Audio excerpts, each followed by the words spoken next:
कोकणातील प्रत्येक अपडेट जाणून घेण्यासाठी आजच माझे कोकणच्या सोशल मीडिया प्लॅटफॉर्मला लाईक, फॉलो आणि सबस्क्राइब करा। रत्नागिरी जिल्ह्यातल्या खेडमध्ये वणव्याने अक्षरशः तांडव घातलाय।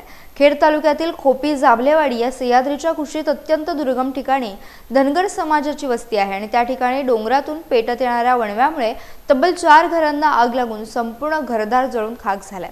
यात प्रसंगावधानामुळे कोणतीही जीवितहानी झाली नाही, मात्र कपडे, भांडी, धान्य सर्व वस्तू या वणव्याच्या भक्षस्थानी पडल्या।